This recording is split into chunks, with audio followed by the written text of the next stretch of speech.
California ਦੇ ਵਿੱਚ ਜੋ ਫਲੋਰੀਡਾ ਤੋਂ ਇੱਕ ਹੋਰ ਸੈਕੰਡ ਫਲਾਈਟ ਅਨਡਾਕੂਮੈਂਟਡ ਲੋਕਾਂ ਦੀ ਪਹੁੰਚ ਚੁੱਕੀ ਆ ਸੈਕਰਾਮੈਂਟੋ ਦੇ ਵਿੱਚ।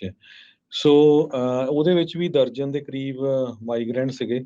ਇਹ ਸਾਰੇ ਕਾਸੇ ਨੂੰ ਲੈ ਕੇ ਹੁਣ ਫਲੋਰੀਡਾ ਦੇ ਗਵਰਨਰ ਰੌਨ ਡੀਸੈਂਟਿਸ ਤੇ ਸਾਡੇ ਗਵਰਨਰ ਜੋ ਆ ਗੈਬਨ ਨਿਊਸਮ, ਉਹਨਾਂ ਦੇ ਵਿੱਚ ਸ਼ਬਦੀ ਜੰਗ ਬੜੇ ਪੂਰੇ ਜ਼ੋਰ ਸ਼ੋਰ ਨਾਲ ਚੱਲ ਗਈ ਆ। ਗੈਬਨ ਨਿਊਸਮ ਨੇ ਤਾਂ ਇੱਥੋਂ ਤੱਕ ਕਹਿ ਦਿੱਤਾ ਵੀ ਫਲੋਰੀਡਾ ਤੋਂ ਜੋ ਲੋਕ ਇਹਨਾਂ ਮਾਈਗਰੈਂਟਸ ਨੂੰ ਲੈ ਕੇ ਆਏ ਆ, ਉਹਨਾਂ ਦੇ ਉੱਤੇ ਕਿਡਨੈਪਿੰਗ ਦੇ ਚਾਰਜਸ ਲੱਗਣੇ ਚਾਹੀਦੇ ਆ। ਸਰੋਤਿਆਂ ਨੂੰ ਦੱਸਦੇ ਜਾਈਏ, ਪ੍ਰਾਈਵੇਟ ਪਲੇਨ ਦੇ ਵਿੱਚ 20 ਮਾਈਗਰੈਂਟਸ ਪਹੁੰਚੇ ਹੈਗੇ ਆ। ਇਸੇ ਤਰ੍ਹਾਂ ਪਹਿਲੀ ਜਿਹੜੀ ਫਲਾਈਟ ਸੀ ਉਹ ਫਲੋਰੀਡਾ ਤੋਂ ਆਈ ਆ, ਦੂਜੀ ਉਹ ਟੈਕਸਸ ਤੋਂ ਆਈ ਹੈਗੀ ਆ।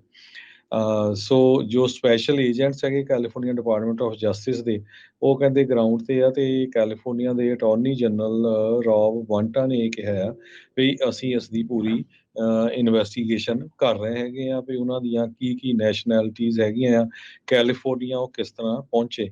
ਸਰੋਤਿਆਂ ਨੂੰ ਦੱਸਦੀ ਜਾਈਏ ਵੀ ਜੋ ਸੈਕਰਾਮੈਂਟੋ ਆ, ਇਸ ਨੂੰ ਇੱਕ ਤਰ੍ਹਾਂ ਦੇ ਨਾਲ ਉਹ ਜਿਹੜੀ ਸਿਟੀ ਕਿਹਾ ਜਾਂਦਾ ਹੈ ਵੀ ਜਿੱਥੇ ਕੋਈ ਵੀ ਆ ਸਕਦਾ ਹੈ, ਕੋਈ ਰਿਕੁਆਇਰਮੈਂਟ ਨਹੀਂ ਹੈਗੀ। ਜਿੱਦਾਂ ਬਹੁਤ ਸਾਰੇ ਸ਼ਹਿਰ ਅਮਰੀਕਾ ਦੇ ਵਿੱਚ ਹੈਗੇ ਆ ਸੈਂਚੁਰੀ ਸਿਟੀ, ਤੇ ਬਲਕਿ ਕੈਲੀਫੋਰਨੀਆ ਵਾਲੇ ਆਪਣੇ ਆਪ ਨੂੰ ਸੈਂਚੁਰੀ ਸਟੇਟ ਵੀ ਕਹਿੰਦੇ ਹੈਗੇ ਆ। ਸੋ ਜੋ ਮਾਈਗਰੈਂਟਸ ਟੈਕਸਸ ਤੋਂ, ਨਿਊ ਮੈਕਸੀਕੋ ਤੋਂ ਪ੍ਰਾਈਵੇਟ ਜੈਟ ਰਾਹੀਂ ਕੈਲੀਫੋਰਨੀਆ ਦੇ ਵਿੱਚ ਪਹੁੰਚੇ ਆ, ਕਹਿੰਦੇ ਵੀ ਇੱਕ ਚਰਚ ਦੇ ਅੱਗੇ ਉਹਨਾਂ ਨੂੰ ਡ੍ਰੌਪ ਕਰ ਦਿੱਤਾ ਗਿਆ ਹੈਗਾ। ਕੋਲੰਬੀਆ ਤੇ ਵੈਨਜ਼ੂਏਲਾ ਤੋਂ, ਦੋਨਾਂ ਮੁਲਕਾਂ ਤੋਂ ਹੈਗੇ ਆ।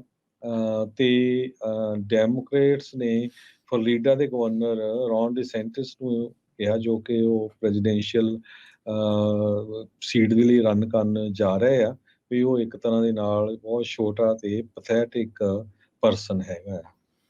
ਜੀ ਬਿਲਕੁਲ। ਰੌਬ ਮੌਂਟਾ ਨੇ ਕਿਹਾ ਵੀ ਜਿਹੜੇ ਦਸਤਾਵੇਜ਼ ਇਹ ਦਿਖਾਉਂਦੇ ਆ ਵੀ ਫਲੋਰੀਡਾ ਸਟੇਟ ਉਹਨਾਂ ਦਾ ਜਿਹੜਾ ਵੈਂਡਰ ਆ ਉਹ ਮਾਈਗਰੈਂਟ ਫਲਾਈਟ ਸਕੀਮ ਦੇ ਨਾਲ ਸੰਬੰਧਿਤ ਹੋ ਸਕਦਾ ਆ।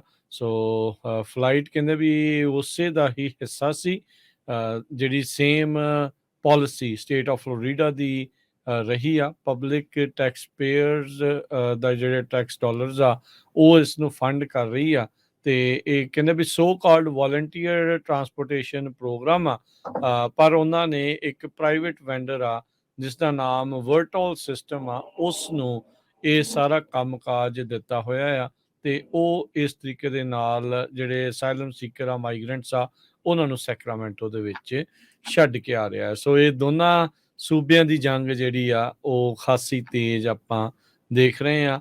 ਜਿਹੜਾ ਨਿਊਸਮ ਆ ਉਹ ਸੋਚ ਰਹੇ ਸੀ ਸ਼ਾਇਦ ਇਸ ਇਲੈਕਸ਼ਨ ਸਾਈਕਲ ਦੇ ਵਿੱਚ ਉਹਨਾਂ ਨੂੰ ਮੌਕਾ ਮਿਲ ਜਾਊਗਾ ਪ੍ਰੈਜ਼ੀਡੈਂਸ਼ੀਅਲ ਇਲੈਕਸ਼ਨ ਦੇ ਕੈਂਡੀਡੇਟ ਦੇ ਲਈ ਜਿਹੜੀ ਆਪਣੀ ਦਾਅਵੇਦਾਰੀ ਪੇਸ਼ ਕਰ ਸਕਣ, ਪਰ ਮੌਜੂਦਾ ਰਾਸ਼ਟਰਪਤੀ ਨੇ ਕਿਹਾ ਵੀ ਮੈਂ ਭਾਈ ਦੁਬਾਰਾ ਇਲੈਕਸ਼ਨ ਲੜੂੰਗਾ, ਜਿਸ ਕਰਕੇ ਡੈਮੋਕ੍ਰੇਟ ਦੇ ਬਾਕੀ ਉਮੀਦਵਾਰ ਆ ਉਹ ਸਾਰੇ ਬੈਠੇ, ਉਹਨਾਂ ਨੂੰ ਬੈਠਣਾ ਪੈ ਰਿਹਾ ਹੈਗਾ ਆ। ਉਧਰ ਪਰ ਰੌਨ ਡੀਸੈਂਟਿਸ ਉਸ ਨੇ ਆਪਣਾ ਇੱਦਾਂ ਦੇ ਜਿਹੜੇ ਕਾਨੂੰਨ ਆ, ਕਈ ਸਖਤ ਕਾਨੂੰਨ ਆ, ਉਹ ਇਮੀਗ੍ਰੇਸ਼ਨ ਨੂੰ ਲੈ ਕੇ ਜਾਂ ਹੋਰ ਕਈ ਚੀਜ਼ਾਂ ਨੂੰ ਲੈ ਕੇ ਜਿਹੜੇ ਉਹ ਬਣਾਏ ਆ, ਤੇ ਉਹ ਲਾਈਮਲਾਈਟ ਦੇ ਵਿੱਚ ਨੇ, ਤੇ ਉਹ ਟਰੰਪ ਹੁਣਾਂ ਨੂੰ ਜਿਹੜੇ ਟੱਕਰ ਦੇ ਰਹੇ ਆ ਰਿਪਬਲਿਕਨ ਕੈਂਡੀਡੇਸੀ ਹਾਸਿਲ ਕਰਨ ਦੇ ਲਈ। ਸੋ ਇਹ ਕੰਮ ਜਿਹੜਾ ਹੋਰ ਆ ਉਹ ਵਧੇਗਾ।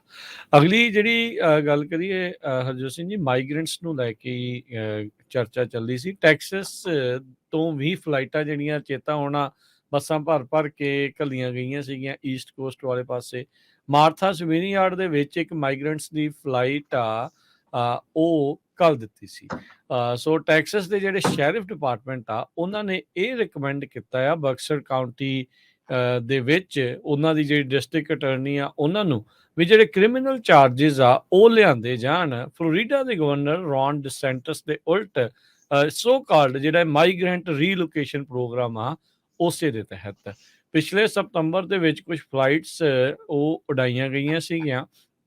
ਉਹਨਾਂ ਨੇ ਉਡਾਨ ਭਰੀ ਸੀ ਜਿਨ੍ਹਾਂ ਵਿੱਚ 49 ਅਸਾਈਲਮ ਸੀਕਰ ਸੀ, ਬਹੁਤੇ ਵੈਨੇਜ਼ੁਏਲਾ ਤੋਂ ਸੀਗੇ, ਤੇ ਉਹਨਾਂ ਨੂੰ ਸੈਨ ਐਂਟੋਨੀਓ ਤੋਂ ਮਾਰਥਾਸ ਵਿਨੀਯਾਰਡ ਮੈਸੇਚਿਉਸੇਟ ਦੇ ਵਿੱਚ ਛੱਡਿਆ ਗਿਆ ਸੀਗਾ। ਇਹ ਜਿਹੜੀ ਸਟੇਟਮੈਂਟ ਆ ਮਿਆਮੀ ਹਰਲਡ ਨੂੰ ਬੈਕਸਰ ਕਾਊਂਟੀ ਦੇ ਜਿਹੜੇ ਸ਼ੈਰਿਫ ਆ ਉਹਨਾਂ ਨੇ ਭੇਜੀ ਹੈਗੀ। ਉਹਨਾਂ ਨੇ ਕਿਹਾ ਵੀ ਜਿਹੜੀ ਕ੍ਰਿਮੀਨਲ ਇਨਵੈਸਟੀਗੇਸ਼ਨ ਆ ਉਹ ਕੰਪਲੀਟ ਹੋ ਗਈ ਆ।